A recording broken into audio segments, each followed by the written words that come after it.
Hey everyone, Marian here. Welcome back to my channel and happy Purim.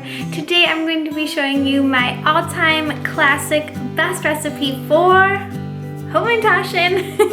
These are some of my favorite cookies of all time, and that's saying a lot because I really like cookies. I love Hamentashen. I experiment with like different recipes and flavors and toppings and all that kind of stuff all the time, but my dough is one thing I do not mess with because I want them turning out perfectly like this every time. This dough is so easy to work with, and it's perfect if you're making Hamentashen to like send to other people. I need them to stay in their shape in the mail. These also stay in their shape in the oven and don't like expand and go crazy. So yes, this is my all-time best Hamentashen recipe, and I'm going to share with you guys how to make it. It is so simple, easy, and fun. If you like this video, please make sure to give it a big thumbs up and subscribe to my channel down below.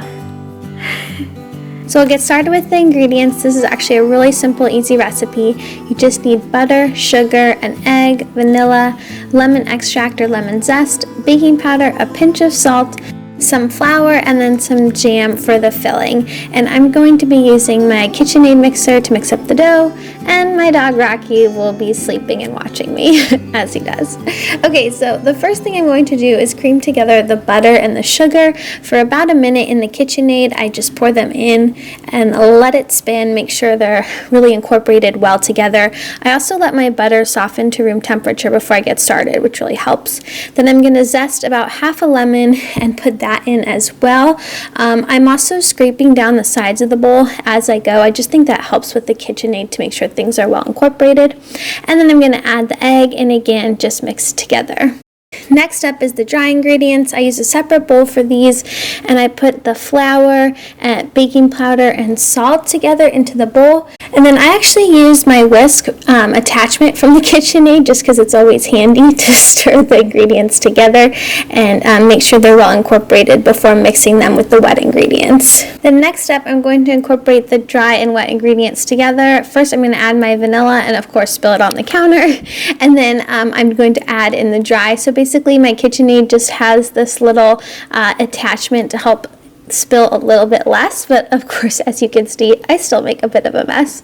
Then once the dough is all mixed together, I just take it with my hands out of the bowl, and I just use some flour on my hands to work the dough, make sure I'm getting it all out of the bowl, and make sure it's a good consistency. You don't want it to be too sticky. If you can see, the dough is not actually sticking to my hands, which is really good. So I'm just going to work the dough for a few seconds, then pat it into like a flat pancake shape. Then I'm just going to put the dough disc into the refrigerator for about 30 to 45 minutes. Once the dough has cooled, I'm going to take it out of its cellophane wrapping, and I actually like to work with just a piece of the dough at a time. I like it to stay cool, so I put the dough I'm not working with at the time back in the refrigerator.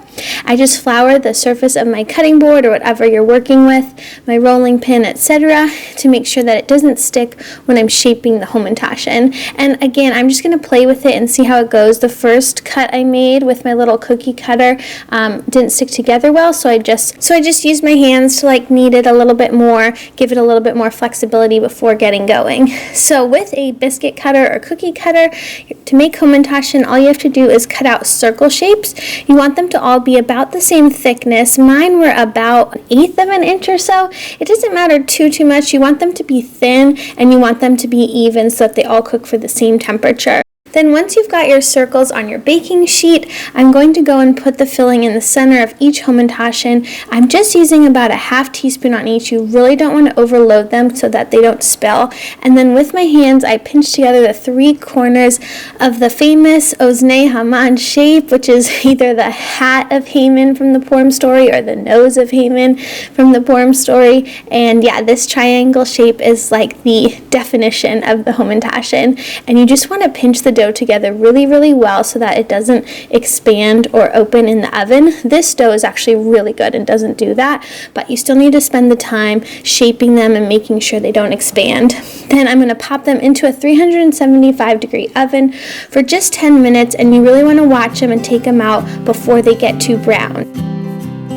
So here they are out of the oven. They are beautiful and so delicious. As you can see, they kept their shape really, really well. And they just have a touch of brown on the corners, so you know they were cooked for the right amount of time. So that's it. That is my how to make the best ever hamantaschen. I hope you guys liked it. If you did, please give this video a big thumbs up and subscribe to my channel to see more. Have a very happy Purim. I'll see you next time. Bye!